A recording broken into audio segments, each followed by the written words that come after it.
All right, ladies and gentlemen, we're live. I hope you enjoyed the show. Oh, I'm just kidding. Show's just started. All right, so raise your hands if you're logged in. All right, fair enough. We're there. Look, we got a lot to cover today. We're going to go over a lot of technology. Laura, jump in. If I'm missing anything or if we're not broadcasting, please let me know. Couple things. There are handouts in the GoToMeeting interface. Make sure you grab them before they're gone because they are free, and the free things tend to disappear faster than non-free things. Also, if you have questions, chat them in. I'll try to take breaks. I got a lot of monitors up, so I don't know if I'll always see the questions. Laura's going to remind me as we go.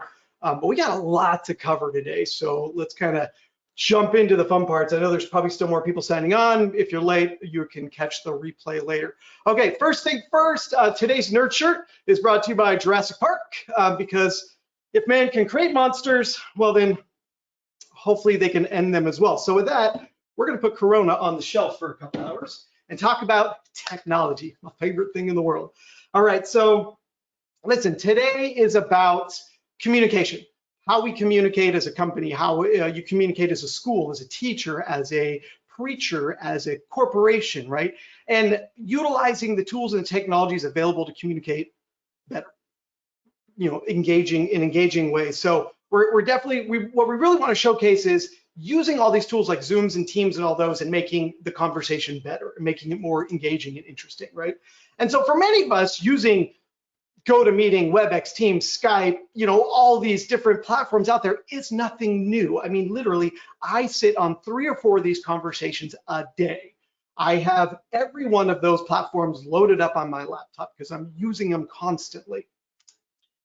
But for some of you, I mean, you may be in blue jeans, sitting in a chair, you may be Zooming. These things are new for you, right? But if not, I mean, we do this all day, every day. It's our job. In the AV and the broadcast and media entertainment industry, from the manufacturing and the distribution side, we're constantly having to communicate to people who aren't in front of us. That's not the case for all of you, right? For many of you, engaging with these technologies for the first time, you're a little awkward. For the first time, you're not standing directly in front of your audiences, clicking through slides, making eye contact with people directly in front of you as your presentation is standing off to the side of you. So this is a new experience. And that's kind of what we want to touch on. So really what we're going to focus on over the next couple of weeks is how do we use the technology available today to make presenting and engaging with your audiences better? How do we get eye contact when you can't see the other side? How do we show people that you don't need to be a media professional to make engaging presentations? And more importantly, you don't have to be a graphics professional with professional graphics tools to make better presentation, better content, right? So over the next few weeks, we're going to explore some technology, none of it new, but all of it needed. Right, we're going to explore the hardware and the software available to take this message and propel it over the top of the medium. We're going to crack the lid on tools. We're going to show you how to use the software and the hardware from simple stuff to complicated stuff. And let me tell you right now, I'm going to fail. I'm going to mess up on air because for the first time ever, this is the JB&A On the Bench Show live edition. And we're going to mess it up.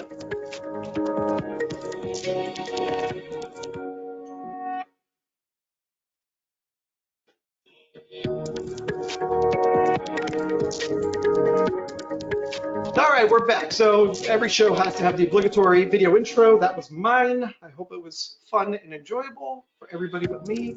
Okay, so because it's video, we have to do a PowerPoint presentation. Let's go ahead and bring it in now, and let's talk about it. Here it goes. See, I told you at some point. There it is. Okay, presentations, PowerPoint. This is probably the most common tool. Yeah, I know there's other versions of it out there. There is things like Keynote and all these other tools, but that's okay. They're all the same. In the end, it's all about taking a screen of data and sharing it out. And traditionally, this is what we're used to seeing, right? We're used to playing with, a big full screen. But inevitably, this is the part that we as media professionals have to adjust and have to teach our audiences about, is changing the way we dynamically create the content to make it more viable online. And if you're using Skype or Teams, I mean, this is, or any of those others, this is probably what you've been seeing is, I lost the word. is, just a lot of full screen content or visuals. But whenever we go to that presentation, this is sort of what happens, right? Is our content takes over and becomes full of life, and we shrink down to these small bits, and we lose the eye contact. We lose the ability to connect with people, because really we connect by seeing each other. That's how we know we're communicating together. And if you don't believe me, watch the nightly news, because if you watch the nightly news, probably what you're going to see is more along the lines of this right here, which is some content up over the shoulder and the person full screen. And there's two reasons. They do it because they pay a lot of money to makeup artists and hair people, and it'd be a waste not to show them as big a screen as possible. But they know that connecting visually is important, connecting with the content. But as you can see, the content it's the other side over here. Yep, there it is. The content sort of shrinks and becomes smaller. So again, we've got to start to adjust the content to better fit the medium that we're now sort of focused in on working with. We got to start to make adjustments. So for me, that adjustment would look something along the lines of this right here. Let's jump over to the next one. And it kind of breaks it down this way. Now we've got the ability to have our content up and visible. We need to shrink the amount of data we're putting on the screen. And, but it still allows us to connect, to share information, but to also connect visually as well. Because remember, we're physically distancing, not socially distancing. Very important. Okay, so let's kind of knock down the agenda of the day, what we're going to cover today. And like I said, we're doing a bunch of these over the next couple of weeks, actually, and they're all going to be around the same concept. How do we share data using different tools that are available? Okay, so today we're going to jump into Wirecast, how to use it, what it does, why it makes presentations better. We're going to tear in and do how to bring in audio into the Wirecast system, how to bring in video and sources, how to control those sources. And then of course, we're going to jump into some of the tools, the free tools that are available out there to make it easier and better, right? Okay, now if you're going to follow along at home, and I highly implore you to, here are the tools you are going to need to make today work. You're going to need Wirecast or Wirecast Gear, because that's what we're using today, right? So Wirecast is available right now. You can go on another monitor, download it while we're talking, and start to use it. You get a free watermarked version. Wirecast Gear, on the other hand, is this big hunk of steel right here below me. If you can download that right now while we're talking, we need to talk after the show. There's definitely more we need to know. So, hold on, I got a little Windows pop up here. Go away, thanks. All right. What else are you going to need? You're going to need some kind of audio bridge to bring audio into the system. We'll talk about that. You are going to need a video source, and there are all types of video sources available out there. So, I mean, simply a webcam like this one here from my friends at Lumens is very easy to connect up to your computer, into your Wirecast system, and make it a viable source in the production. So you don't need much, and every laptop has a webcam, so you could use those as well. But the joy about Wirecast is it takes advantage of all the resources available on your computer to help you create a better presentation. And then lastly, you're going to want to jump out and download the NDI tools, because that's the piece we're going to use today as well, in sort of bridging the gap here. Okay, so if you want to know what's in my lab today, what we're playing with, we got a lot of cool stuff. So I'm using Wirecast and Wirecast Gear, so both the software version and the hardware version. We tried presenting the hardware version by itself, and you get that cool strobe effect where it looks like you're looking in a mirror, and it goes on forever in the distance. So we're using two systems to make the presentation cleaner on that side. Audio-wise, so a couple of things. So actually here, let me have a little fun here. We're going to bring the camera in. So audio-wise, I've got a soundboard down here to my right. This is a Yamaha soundboard. It has a USB output, and so it's able to actually bring audio in over USB, so we're going to talk about that. In addition to that, I also am a big fan of this little guy right here. This is Focusrite Scarlett. This is the Scarlett, so you can see here, USB connection, analog audio inputs. It gives me a lot of control as well as a monitor output, so it's a favorite little tool. I like this thing a lot. It works well. So that's also what I'm using today. Camera, go away. Thank you. Next, We've got a couple different things for video-wise. So the cameras that are coming in today are Lumen's NDI cameras. These are the P50s, the white ones. That's the W on that side. So I'm a big fan of those. They work great. Thanks to Lumen's team for providing that and the webcam for today's show. In addition to that, one of my other favorite tools, and everybody needs one of these. Let's take the close-up shot here so you can see what I'm talking about.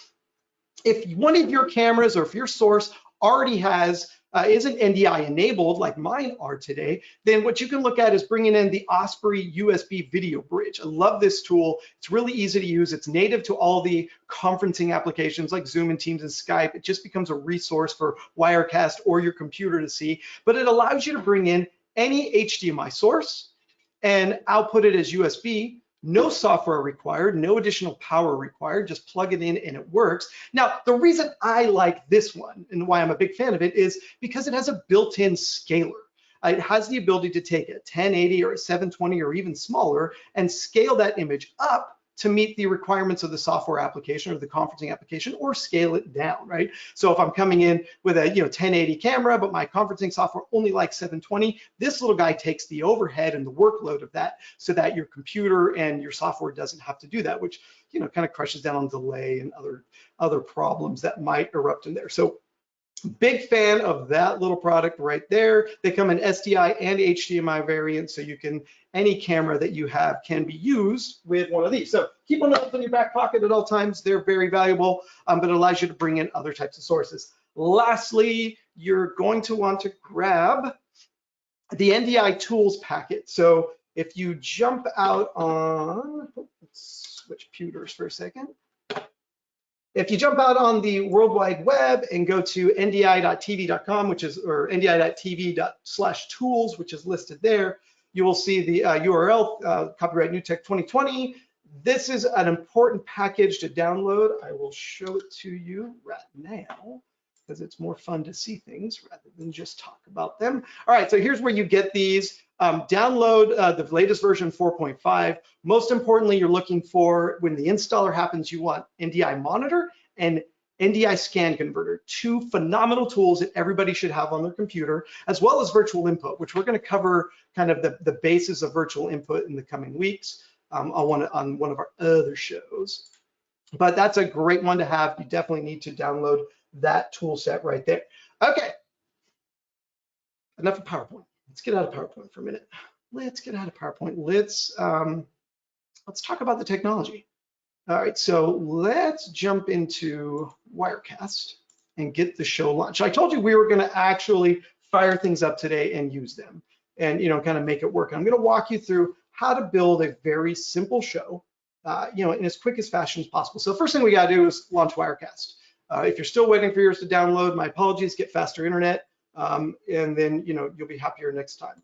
But so if you're following along at home, watch the replay for this next moment. Okay, we got Wirecast up and running right now, blank slate. Now, a couple fundamentals inside of Wirecast. It's designed upon layers, and each of these layers are stacked so that the one on the top is always the one that's being viewed unless you clear it, and then it kind of works down. So as we build up a show, we preview content here in the left, we then broadcast it in the right. You got to move the content from the left to the right to get it on air. And it's just as simple as saying, hey, move, right? And now this would be broadcasting a black area. So first things first, let's get audio into the system because that's super important. I like to put my audio at the bottommost layer. I like to get it done. You know something? We're preaching about how to engage on presentations. Let's actually do it like this. All right, so there I am. All right, so we're going to grab a layer over here and pop it up. So right away we get this pop-up menu. This menu tells us like, hey, there's all these content available to you. How do you want to use it? I want to focus on audio right now. Now remember I said earlier my soundboard connects over USB. So right here I've got a couple different ways depending on which driver I want to use. Let's go with this one. It's simple, it's easy, and bang, I've now got audio. If you jump up to the window here and go to audio mixer, here is the mixer that allows us to control all our audio sources. Mine's not showing yet because it's not live on air. So let's close that out for a second. Let's go ahead and take it live to air. And now that is live. So if we come back to our audio mixer, there's our source. And it's available to us and ready to go, and we can control the volume of it. Okay, so we've got audio in the system. Super easy, wasn't hard. Again, if you're struggling with not having some kind of USB device like I've got, don't worry, you have a microphone on your laptop. You have microphones in your camera. In fact, one really easy tool to use is with most of your PTZ cameras, there is an audio input module on the camera. So you can bring audio from whatever device you've got, line level, of course, into your camera and embed that into the camera stream so that you only have to connect one device later. You'll get both your video and your audio in a single chain. Honestly, right now, this is what we're teaching a lot of people to do because remotely they're buying all these tools, they're needing to get it set up as quick as possible, and to make it easy, you're already gonna buy a camera, why not buy one with an audio input on it as well, right? Okay, so we've got some audio. Let's bring in our first sources. So we need to jump back to network because I'm grabbing NDI feeds. So right here, I've got my two cameras that are showing up. So let's go ahead and grab the first one and bring it in. Now, if your NDI camera isn't showing up on the network, I didn't want that one, I want the other one. Let's grab the other one. Ding.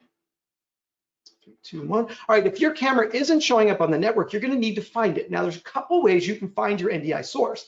First things first is via IP address. So if you grab the monitor or the remote to your camera and hit the menu button, a little pop-up is going to come up on screen just like that right there, and you can scroll through and get your IP address. Alternatively, another favorite way, remember I told you earlier you're going to need to download a software application called NDI Monitor. If you open up NDI Monitor, you're going to see a list of sources available to you that you can view. So let's go ahead and choose a camera and go to that default page. I've got control of this camera from here. So if I want to, move that camera around, but most importantly, if I click the little gear down here in the lower right-hand side, it's going to take me to the web page so I can log into that camera and take control of the camera. Now, this important thing to know is not everybody needs to have PTZ control built into what they're doing, and not everybody's going to operate solo. So having the ability to have a second person operate the camera for you can actually be kind of powerful. So real quick, we're going to log into this camera. And now I'm inside of my camera. I can move the camera around. I can zoom in a little bit. Let's get a nice clean shot of our Wirecast Gear box there. So I've got control of my camera here from a web page GUI. I can start to make major changes to it. Hey, no. We can start to look at, our white balance or focus. So we get a lot of control of the camera where an external operator could be running the camera for you if you're a little focused on other things that you're doing. All right, but part of that is also getting into and finding the IP address of that camera in case we couldn't get to it any other way or we couldn't find it on the network. With NDI, of course, it announces itself, it lets you know it's there, which is why mine kind of said, hey, look, there's a camera here, use it. Okay, we'll make that go away for a moment. All right, so I've got my sources. I can cut between these sources. I can then switch that source and put it up. Now that source is live on air at the moment. Next thing we need to do is bring in our content. This becomes a really important part is getting our content. I'm up on screen a lot. We need to make that stop. Okay, so let's find some other content to view. Okay, now remember I said 2 software applications were very important with NDI. The first one was Monitor, so we could find our camera, look at our sources. The second one is Scan Converter. Scan Converter is super important. Okay, so if I open up Windows, I already installed it. I'm gonna type in scan, wrong keyboard. I have too many computers in front of me. There's my Scan Converter app. I'm gonna fire it up. Now you're saying to yourself, epic fail. It didn't come up. Yes, it did. It's actually running in the background. It is a very, very, very lightweight application spinning its wheels in the background. So watch what happens when I open this up. We're gonna see there is NDI Scan Converter. Oh, you can't see that. Let's zoom in and show you up close and personal what I'm talking about. All right, here we are. So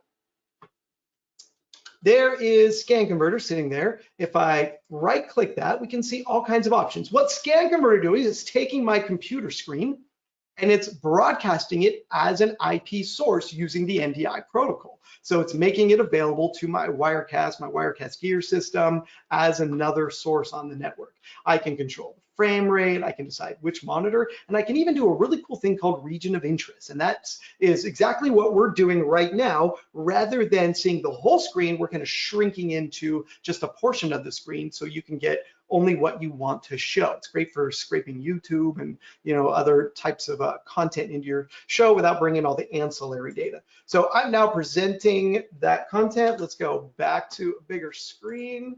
Which one should we look at? Which one should we look at? Let's look at this one. No. Okay, coming back in. There we are. All right, so let's bring in our computer feed. So if I go ahead and grab,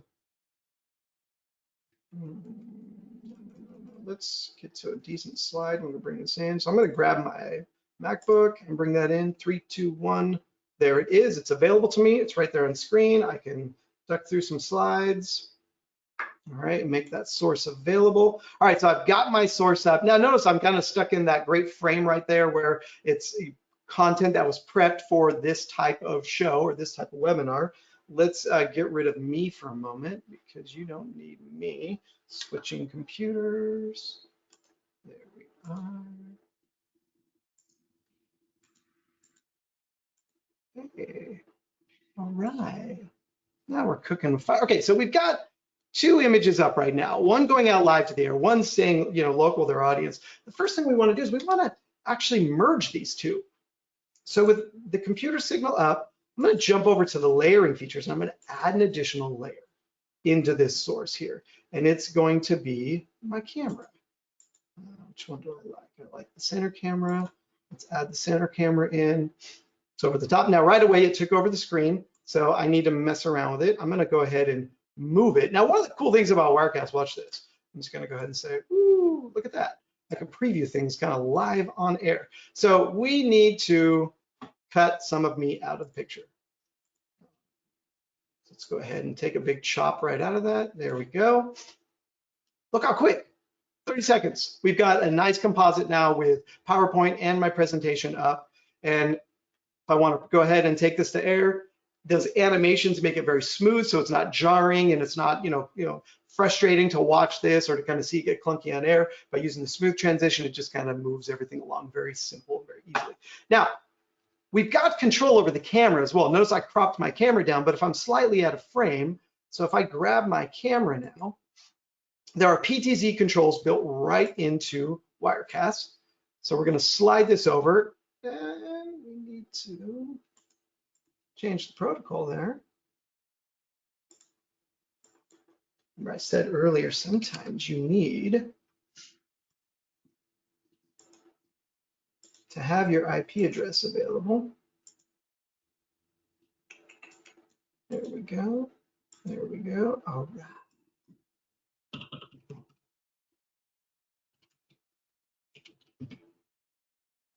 Look at that. Sometimes it's good to know your IP addresses. Okay, I'm not a fan of the map. I like the D-pad personally, so let's grab that one. Now watch this live on air. I can center up my, oh, no, a little more to the right, a little more to the right.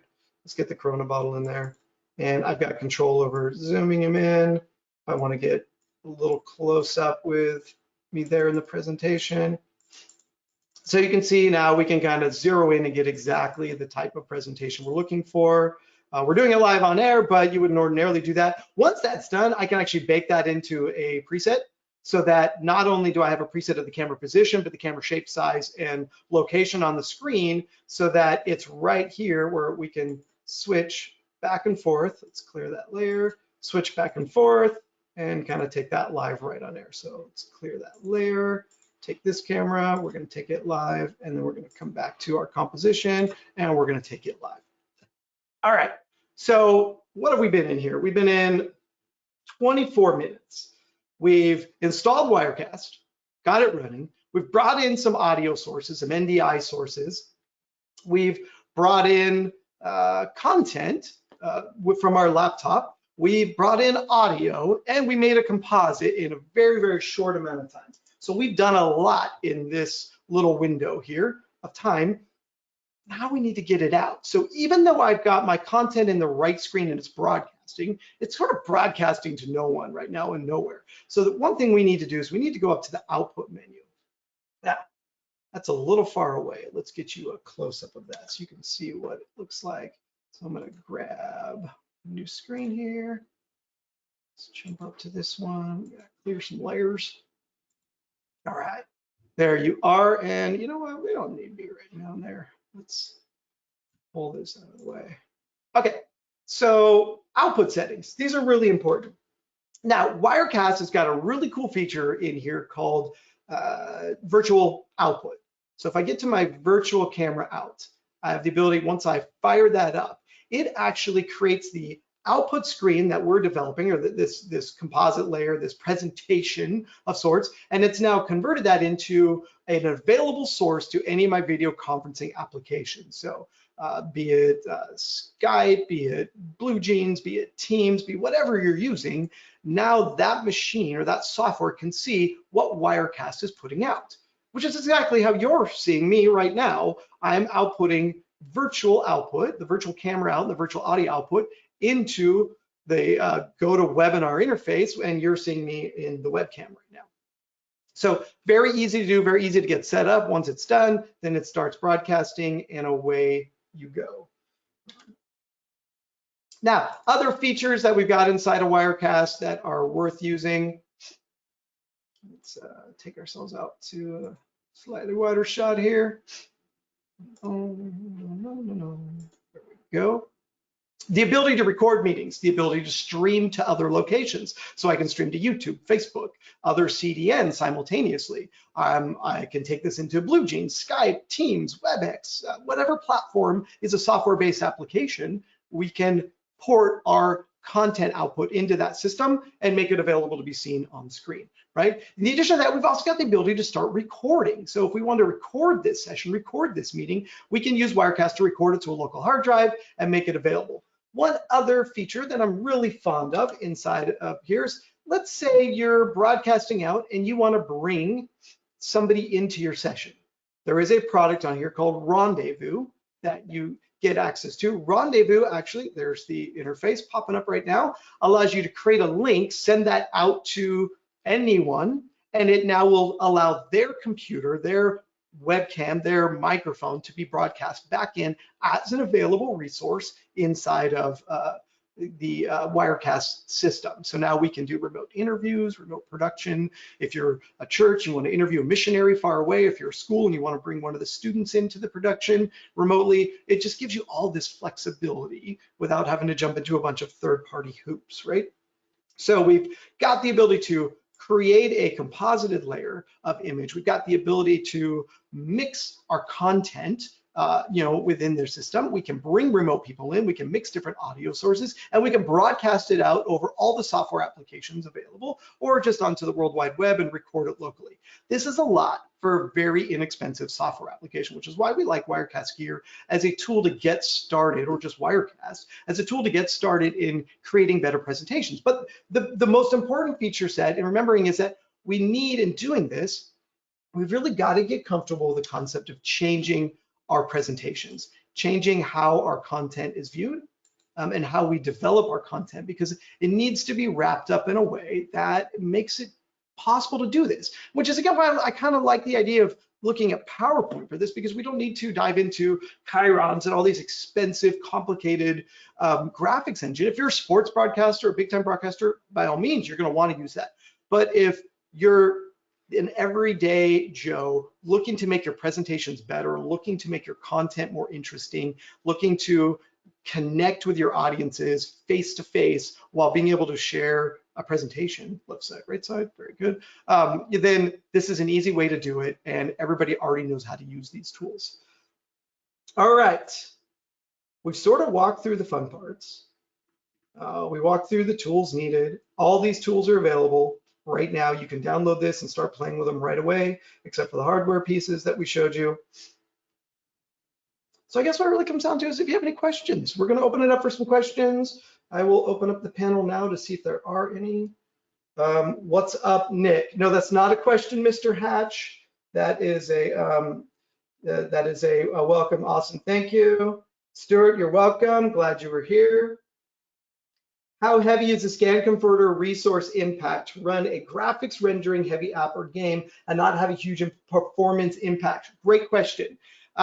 What I can tell you is the line from New Tech is e-gamers are using it to pull their esports content off of, and I'm sorry, let me back up. So the question is, will scan converter sort of abuse their or drag system resources out of the computer that keep it from performing? So if you're using a heavy rendering application like esports gaming, or you're doing something like, shall we say, compositing images with Adobe Premiere or something, or Adobe After Effects, is this going to be a resource hog pulling away from the computer cycles? The answer is no. It's not. It's a very, very lightweight application. It doesn't take a lot of system resources. And if you ask the New Tech guys, they specifically engineered it that way so that esports gamers and those can use it without obviously suffering frame rate or any of the other problems that come with running other applications while doing your gaming. But no, it is not a heavy application at all.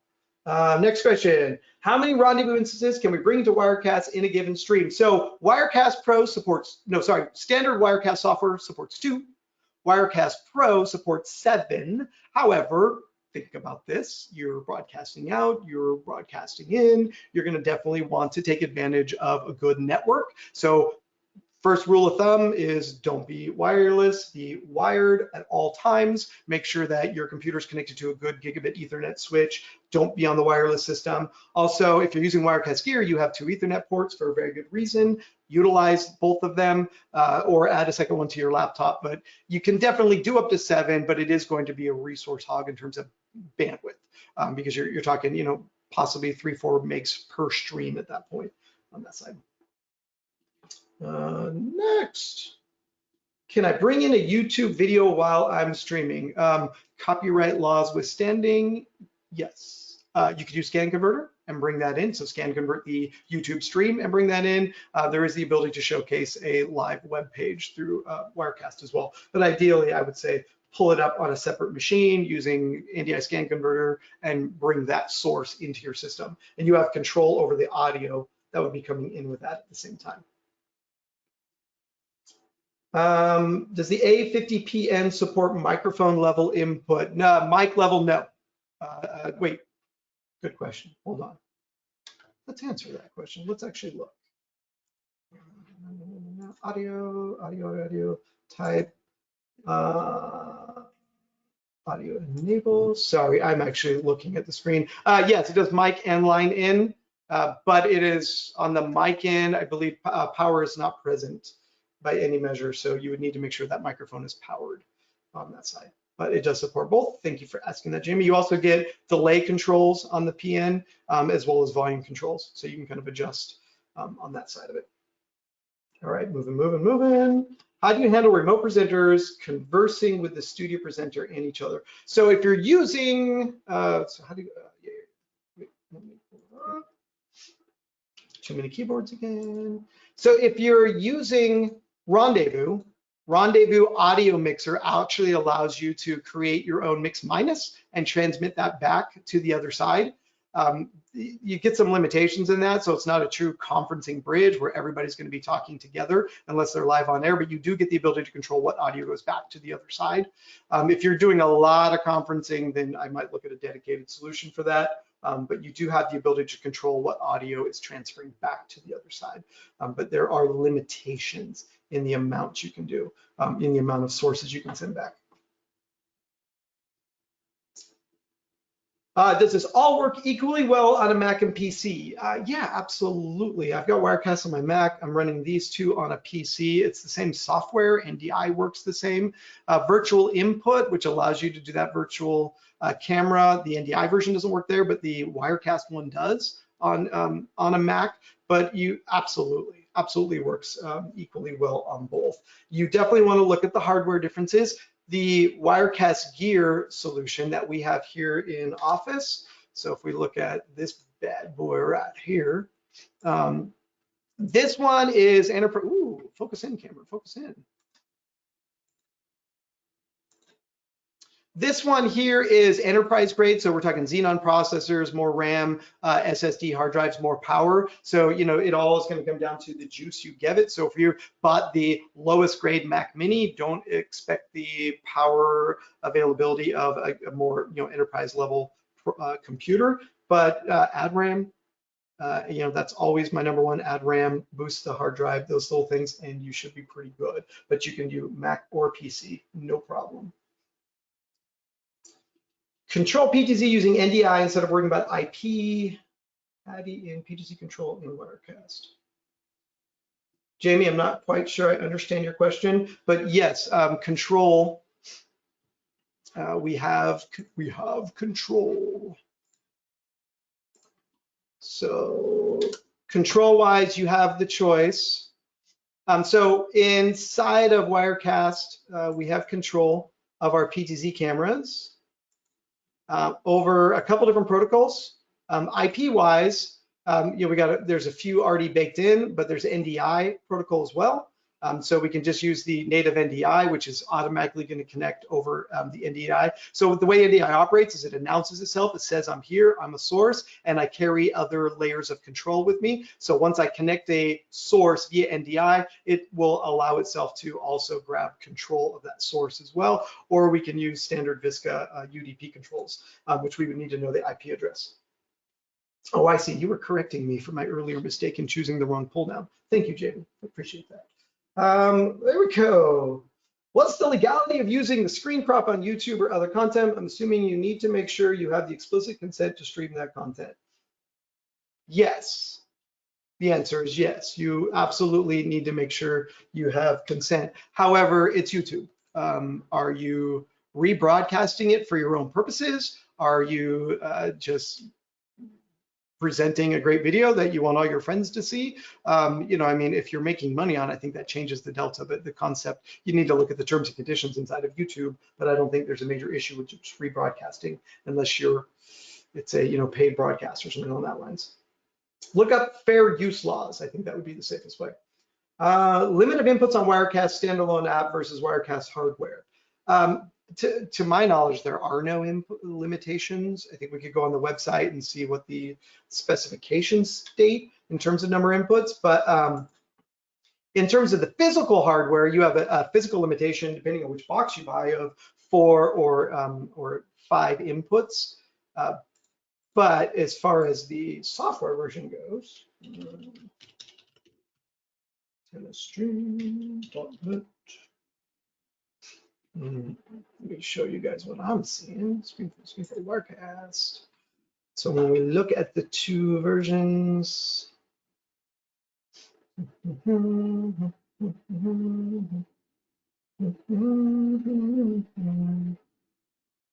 yeah, there isn't a real limit. Well, I'm not seeing a limitation. Maybe somebody from Wirecast can jump in if they know the answer to that one. But it's going to be, if you're using IP sources, your limitation is going to be your network, right? And how many IP sources you can grab across your network. If you're using physical inputs, using capture cards, and those devices, going to be the number of capture cards. I'm not aware of a limitation between the 2 that tell you, you know, one or the other of how many sources you can bring in. So apologies on not having the answer of that one, or a good clean answer. What's the longest uptime before a reboot is required? Well, it's Windows.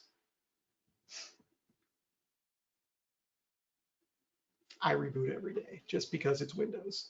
It's not necessarily about Wirecast, it's about Windows. So a good enterprise machine is designed to last longer. When we think about the processors and the cache, the layer 2, layer 3 cache that's in the processors, you're going to get better engagement on those processors versus a consumer grade one. But this is not a 24/7 application, right? If you're trying to run a TV station off of that, I would not recommend it. But you know, really and truly, I would say reboot daily on any Windows box.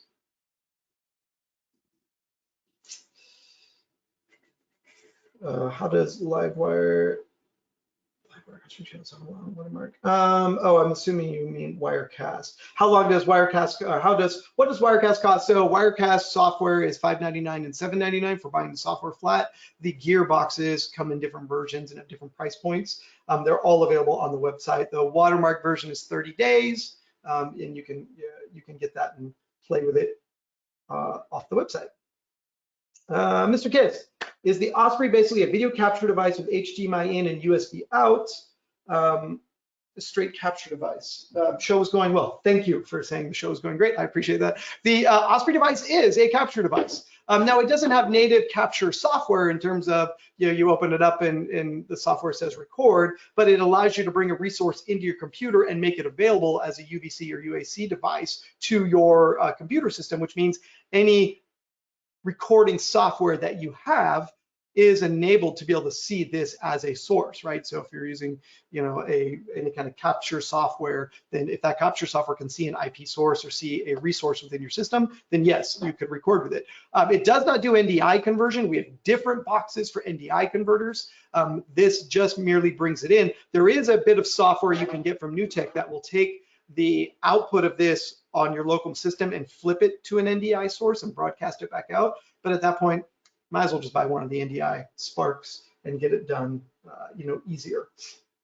So it wouldn't require a computer about that. Wirecast different from Boxcaster. Yeah, Boxcaster takes an input out and broadcasts it. It's a traditional encoder, from that perspective. So from a software layer, Wirecast can add graphics, can mix sources. You got all this camera control, whereas Boxcaster is going to take the output of Wirecast and then broadcast it out. So very different ones. I would say Boxcaster is an encoder. Wirecast is a production tool, a presentation tool on that side. How much bandwidth does NDI scan converter occupy? It depends on what frame rates, but I want to say like 8 megs. I mean, traditionally you can shove, 10 NDI signals down a Ethernet pipe, so you're not occupying that much space. Don't know if I have, let me see here. Frame rate. It's not getting me bit rates. Kurt, bug me offline about that one. I can get you the bandwidth meters, but if you go on NewTek's website and look at any of the NDI specs, it's following the same specification as every other NDI source, so it's going to use the same amount of bandwidth, with the exception of, with most sources, you have less control over the frame rate and the region of interest, which change your frame size a little bit. So your total data allotment with an NDI scan converter has more fluctuations than other tools, just straight up NDI devices, because there's more parameters that can be set with it, but it's going to roughly follow the same math and logic as a traditional NDI signal. And I apologize, I just don't have that number on the top of my brain right now. Ray, Livewire, Wirecast, Mac or PC compatible? Both, yes. Wirecast works on both Mac and PC. The Wirecast Gear box that we have here only comes in PC variants, because Mac will not build us a box that looks as cool. Keep going. How would you compare the quality of NDI scan converter to a hardware HDMI SDI scan converter? Ooh. That's a good question, Kurt. All right, so the question was, how would you compare the quality of NDI scan converter to a hardware HDMI or SDI scan converter? The same, with the difference of I've got direct native control over it, because I can get into the interface and I can change the frame rate very easily from the GUI here. I can frame in and do region of interest controls, things like that. I can choose different audio sources. As far as the quality goes, it's going to look the same. The difference is I'm not eating up the HDMI port or the SDI port on the back of my computer to get that signal out. Also, when you output using a Spark or another NDI box, you're limited to broadcast only specifications. So you can only do 720, 1080 or one of those. So it forces your computer into a non-VESA scan rate, but to a SMPTE scan rate in order to get out the NDI chain. With Scan Converter app, you're not limited to that. So you can do odd sizes and resolutions and have more creative control over the content, especially with the region of interest features. So I'm a bigger fan too. Plus the other thing is you're also walking around plugging in cables. So if you're doing multiple presentations with people, with different people and different laptops, all of them can be online and available without having a bunch of Sparks laying around. They're all up and running. So if it's an esports environment, every esports computer is now an NDI Scan Converter source, meaning I've just dropped like an extra 10 devices off my network by having it all from a software layer.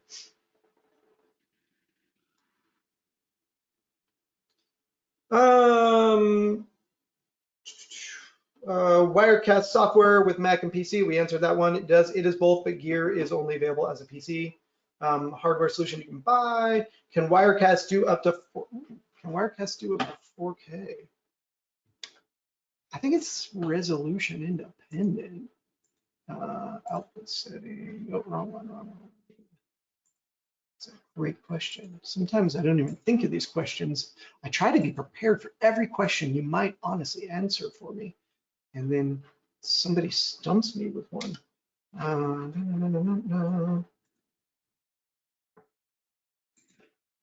Where's Klusterman when you need him, right?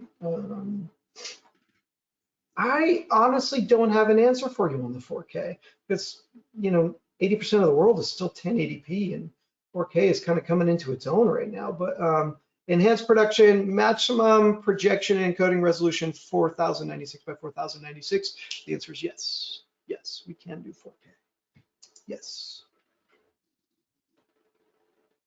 Resource-wise, that would eat up some resources bringing in a bunch of 4K cameras. Briggsy, how many simultaneous places can you stream to with Facebook, RTMP, and YouTube? Oh yeah, that's a great question. Okay, so really interesting. So with most encoders, you're limited to the number of channels it can output. When we talk about the Lumens box next week, you're going to see 3. A lot of their standalone encoders do 1, 2, or 3 until you get into the big hardware encoders where you can do multiple outputs to multiple streaming servers. What I like about Wirecast is you can stack a lot of it, parallel encodes out to the cloud off your same box. So if you want to go to YouTube, great, you can set that up. If you want to simultaneously go to Facebook, great, you can set that up. If you want to then shoot to, say, Vimeo, great, you can do that. And then if you want to start stacking additional outputs on top of that, your limitation is going to be the hardware that you're hosting your Wirecast software on. So, if you want to do a lot of streams to a lot of places, make sure you got a beefy machine. I would say that's a great use for a Wirecast Gear. But if you're just going to hit a couple destinations, you could probably get away with that on the standard computer on that side. But you definitely want to think about how many destinations you want to stream to. But you're not limited by anything more than your imagination and the computer you are running it on. How does the Osprey compare with the Blackmagic Design Ultra Studio Mini Recorder? The Ultra Studio Mini Recorder, I think, is end of life. The little tiny USB or Thunderbolt one, I don't think is available anymore. They've gone to the slightly larger one. But in terms of quality, you're not going to notice the difference. Between the two, in terms of price, this is definitely more expensive than those little Ultra Studios. I think at like 99 bucks or something like that. This is a little more expensive, but you get scaling in this. One thing you don't see in a lot of Blackmagic components is scaling, right? If you're using one of their switchers like the A10s, everybody's got to be at the same source and resolution because there's no internal scaling in the box. So with this, you get scaling. With those, you do not. But in terms of quality, you're not going to notice the difference. And then a lovely note from Miss Ali Wagner. Thank you. Thank you. I appreciate that. All right. I have either exhausted you or you have exhausted me. I can't tell which one right now, but you seem to be out of questions. As always, if you have more questions, feel free. In fact, we'll put the contact details up on screen. Nope, that was not the contact detail. I told you guys I would mess up at some point. That was probably like number 7, number 8 today. I wasn't really paying attention. I'm sure a valuable listener out there is going to give me a rundown of all the places, Steve Borden, I messed up. But, oh, I got a fast one coming in. I got more. Do you have a fast DNS recommendation? No, I don't. I honestly don't. Yeah, sorry, Mike. Take that. Mike, send me that one online. Let's talk about it afterwards because I'd want to understand exactly what you're thinking about. Can you send a one line of the system you're using today? Yeah, I can. Yeah, absolutely. We'll look for that later this week. You just want a one line diagram, I'm assuming, just like, hey, I plug this into this with a switch. Okay, no problem. Thank you, Jamie. Appreciate the note. Okay, contact details are on the screen. sales@jbanda.com, 415-256-2800. Call anytime, especially after 5 o'clock, because right now with all the phones in people's houses when they're working remotely, I love calling after hours because then it's like, why is your phone ringing after hours? Great, do it. I love it. Just call anytime. We're always around. You can catch us on the web. Okay, look, coming up next week on Tuesday, we're hosting a live stream from Sweden with the Intinor team showing remote editorial, remote production tools. So how do I bring in very high res, low latency video across the world, across the pond, from SRT devices, from NDI devices, from anything. So we're going to be showcasing and doing it live next week. Definitely open the Corona. Yes, thank you, Steve. That's later. So we are going to be doing a great webinar on Tuesday on how to do REMI production with the Intinor tools, utilizing NDI, SRT, and all the other protocols out there. On Thursday, we're going to bring in the Lumens LC200 box and showcase that as a simple, cost-effective, and one-button solution for streaming, recording, and creating layouts. It's going to be a great webinar. I absolutely hope you all will join me for that one. And following that one, we are going to showcase a very cool announcement between NewTek and somebody else out there. Can't say yet. So we're going to be announcing a new bundle and a new solution out there with a couple of our partners on a product they're releasing together. I'm super excited about that one, and we're going to show it to you live how it works. So that is the following Thursday. So Intinor Tuesday, Lumens Thursday, the following week, NewTek. I got all kinds of fun stuff coming up. Thank you for being here. I look forward to the next show.